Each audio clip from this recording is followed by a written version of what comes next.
Captain poured Coke on her head as a joke, not knowing she was the Admiral in disguise. Welcome back to my channel, Silent Heroes, where we never forget the ones who serve quietly, the ones whose names don't make headlines, but whose actions save lives and shape history. And today, what I'm about to tell you is one of those moments, shocking, infuriating, and unforgettable. This is the story that proves rank without respect is just noise. This is the story of a woman who appeared ordinary to some, but whose very presence commanded the kind of authority that could change destinies. And if you're watching this, I promise you, watch closely, because the first 30 seconds will leave your jaw on the floor. It was a scorching morning at Forward Operating Base Ironclad, a cluster of sandbags, armored vehicles, and makeshift tents lost somewhere in the vast deserts of Nevada's training grounds, simulating real combat conditions. Lieutenant Maya Hartman, 28 years old, was overseeing a routine inspection of the convoy maintenance lines. She was meticulous, precise, and calm, moving from Humvee to armored truck with her clipboard in hand, marking off maintenance checks, jotting minor discrepancies, and keeping her soldiers focused. She was quiet, efficient, a pillar of reliability, and to anyone glancing her way, she looked like just another junior officer. But anyone who underestimated her, anyone at all, would learn the hard way that appearances could be lethal illusions. Then it happened. Captain Ryan Caldwell, a man who carried entitlements like armor, swaggered into the motor pool. His grin was sharp, his uniform pristine, and he wore confidence like a weapon. He had been briefed about Hartman's unit, but had never served directly under her command. "Hey, Lieutenant," he said loudly, voice dripping mockery. "You look like you've been hiding behind that clipboard all morning. Is this how logistics officers lead? From the shadows?" He chuckled, the kind of chuckle that made soldiers shift uncomfortably. Some tried to look away, pretending to busy themselves with equipment. But she didn't flinch, not even a twitch. Her expression was calm, unnervingly calm, like the eye of a hurricane, and her hands, though steady, curled into subtle fists that barely betrayed the tension coiling inside her. Caldwell smirked, his eyes scanning the crew like a predator sizing up prey. "I mean, don't you ever get outside the wire?" he shouted, almost theatrically, clearly trying to provoke a reaction. The soldiers tensed. They knew him. Arrogant, dismissive, quick to humiliate those he considered beneath him, and today his target was Maya. He reached into a cooler stationed at the corner of the motor pool, pulling out a soda can. The air seemed to freeze. No one moved. He shook the can deliberately, the metal rattling loudly. Then, with a flourish, he tipped it over her head. Cola exploded downwards, soaking her uniform, her hair, her face. The sticky liquid dripped down in rivulets, mixing with the dirt and dust of the motor pool. Caldwell laughed, loud and mocking. "You look like you could use a shower, Lieutenant. Lighten up, it's just a joke." The world seemed to pause. The soldiers stared. Some smirked, some cringed, and a few just froze, unsure where to look. But Maya Hartman, she stood there, perfectly still, eyes forward, expression neutral. The soda clung to her uniform like a second skin, but she didn't flinch, didn't shout, didn't curse. Not yet. Instead, she bent slightly, picked up the maintenance log from the hood of a Humvee, and continued her work, documenting a missed inspection item as though nothing had happened. Every movement she made was deliberate, precise, controlled. Every action screamed discipline. Every silence whispered a warning. Caldwell's laughter echoed across the motor pool, but for her it was background noise. What he didn't know, and what nobody in that pool could guess, was that Maya Hartman was not just a lieutenant. Her legacy, though hidden, was monumental. The Hartman family was a name spoken quietly in strategic corridors of power, a lineage of leadership, influence, and calculated authority. And in just 72 hours, that legacy would step onto this base and shift the scales in ways Caldwell could never anticipate. Every sneer, every joke, every drip of soda he had dumped on her head was about to backfire with precision. Maya exhaled slowly, the faintest tightening of her jaw betraying the controlled storm inside. She had been trained for situations like this, not just to survive, but to dominate with intellect and patience. She knew the power of documentation, the silent weight of chain of command protocol, and the impact of timing.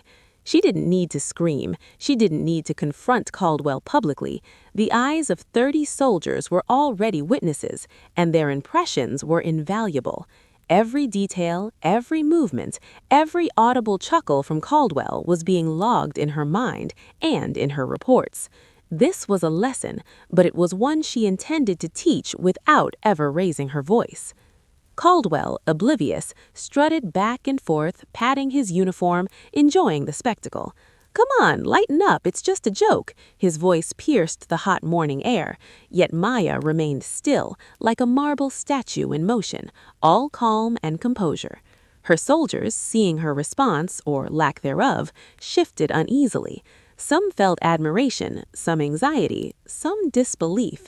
They couldn't understand fully why she didn't react, but she wanted them to notice, to internalize that strength wasn't in volume or anger, it was in control, and control was absolute. Her mind, however, was already 3 steps ahead. She thought about the upcoming visit, an operational assessment from a high-ranking officer. Someone's judgment mattered beyond Caldwell's petty theatrics. Every report she had ever filed, every detail of convoy operations, every minor issue she had corrected was now part of a silent narrative that would soon reach someone with the authority to enforce consequences. She remembered her father's words, drilled into her since childhood. "You don't need to shout to be heard. You need to be prepared to act when it counts." By the time Caldwell finally walked away, thinking he had humiliated her, she was already moving to her office. Each step was deliberate, a slow yet unstoppable march. Soda-stained, dusty, but perfectly composed, she began preparing her documentation. Every witness, every statement, every nuance of the incident meticulously recorded. Every just a joke uttered by Caldwell was now evidence of professional misconduct, and she knew the storm she was preparing would not only correct this injustice, but reshape the hierarchy in a way Caldwell would never, ever forget. Lieutenant Maya Hartman sat at her desk, the hum of the base generators filling the small office, yet inside, her mind was a storm. Every syllable, every laugh Caldwell had unleashed in the motor pool echoed through her thoughts, but her fingers moved deliberately, tapping out reports with cold precision. Each line she typed was a brick in a wall of accountability, a trap laid for the arrogant captain who thought his power was absolute. To anyone observing, it was routine work, the quiet diligence of a junior officer. But beneath that calm veneer, Maya was already orchestrating a strategic counterattack, a chess game where every pawn was her soldiers and every rook a chain of command report. She paused, leaning back in her chair, eyes scanning the names of witnesses in the logbook. Her soldiers' reactions, the mix of admiration, uncertainty, and subtle fear, were all cataloged in her mind. It wasn't enough to rely on rank or intimidation. She needed evidence, a chain so airtight that not even Caldwell's well-connected father or his history of informal complaints could shield him. And in her experience, timing was everything. If she acted too soon, the opportunity would slip. If she acted too late, she'd lose the psychological advantage she had already gained. Her pulse quickened, not with anger, but with controlled excitement. This was the battlefield she understood best: strategy, patience, and calculated psychological pressure. Meanwhile, Captain Caldwell roamed the motor pool, smug in his perceived victory. He made passing comments, loud enough to be heard by the soldiers, about leadership, experience, and how some officers were too soft for field operations. He didn't notice the subtle glances, the discreet note-taking, the careful observation happening around him. Maya's team was aware, of course. They had always known her methodical approach. but Caldwell assumed that their loyalty could be swayed by fear or intimidation. What he didn't understand was the hidden legacy behind Maya Hartman, her lineage, her upbringing, the silent weight of command training and exposure to high-level strategic thinking. None of it was common knowledge. To him, she was just a lieutenant, vulnerable, young, inexperienced. But slowly, piece by piece, that illusion was beginning to crack. By mid-morning, Maya had compiled a preliminary incident report. Every detail of Caldwell's behavior, every word, every motion, every smirk had been meticulously documented. She even included the reactions of the soldiers, the atmosphere in the motor pool, and her own measured responses. But she didn't stop there. The report was only the first step. She began cross-referencing previous informal complaints, minor disciplinary notes, and subtle lapses in professional conduct from the past year. Patterns emerged, and with every connection, a larger narrative formed. Caldwell's entitlement, his abuse of authority, his disregard for proper chain of command procedures. It wasn't just about one incident. It was about establishing a pattern that would be undeniable. And as she worked, her inner monologue revealed the depth of her planning. They think I'm just documenting for protocol, for my battalion commander to review. They don't know I've already envisioned how this will play out. Her thoughts were razor sharp, moving quickly from the present to future contingencies. If Caldwell tries to challenge me, I'll have witnesses ready. If he uses charm or excuses, the documentation speaks louder. If he escalates, then I escalate, but only within the rules, only with precision. Every move was measured, every potential reaction calculated. This was psychological warfare, conducted without raising her voice, without appearing reactive. The calmest person in the room was also the most dangerous. The power play extended beyond paperwork. During inspections, Maya began subtle manipulations, small victories that were invisible to Caldwell, but observed by others. A misplaced tool here, a delayed supply there, a pointed correction of minor procedural errors, all orchestrated in such a way that they highlighted his lack of oversight without him realizing it. Soldiers began to notice, quietly admiring her foresight, while Caldwell remained oblivious, still basking in his perceived dominance. Each small correction, each subtle maneuver reinforced her authority without confrontation. It was a masterclass in control and strategic intimidation. Caldwell's arrogance began to falter, though he didn't admit it to anyone, least of all himself. He made passing comments to his peers, frustrated that she was somehow always one step ahead, but the gravity of the situation hadn't fully registered.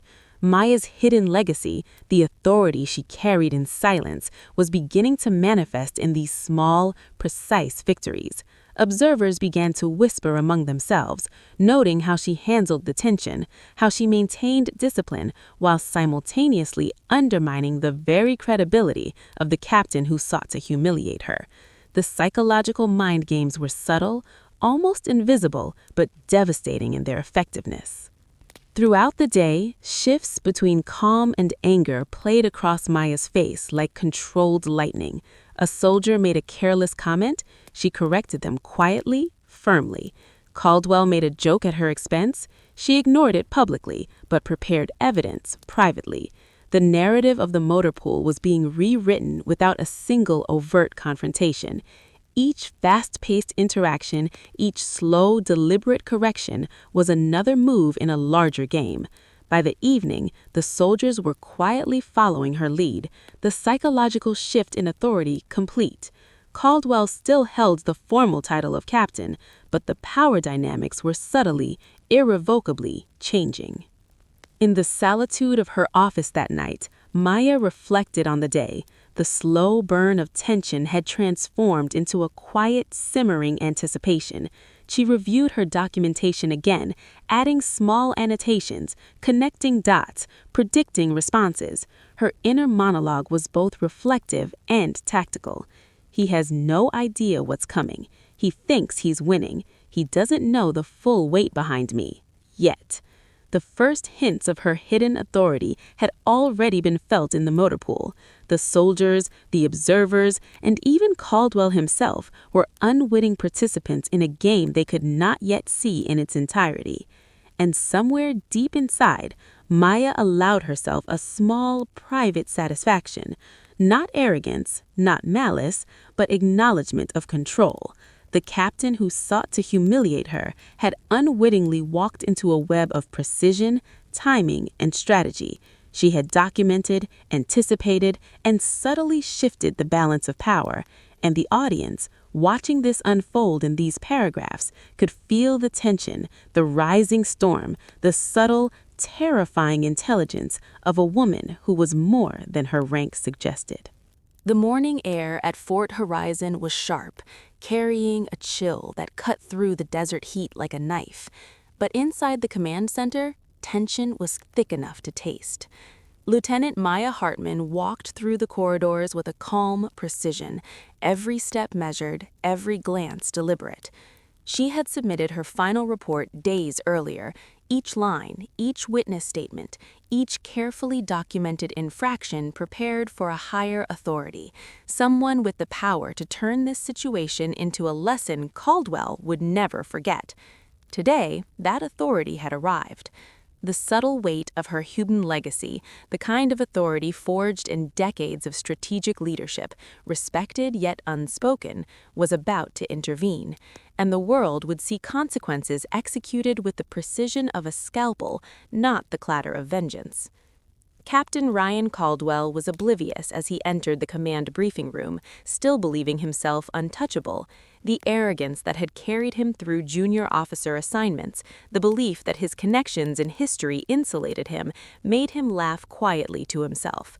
"They don't have the guts to challenge me," he muttered under his breath, pacing the polished floor as though the walls themselves owed him obedience. The first hint of disruption came when a uniformed officer approached and handed him an order to attend an immediate review meeting.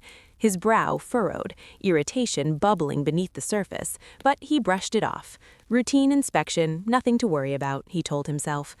He had no idea that the very foundation of his career was being quietly unraveled. Maya entered the briefing room just behind the senior officer, standing tall and composed.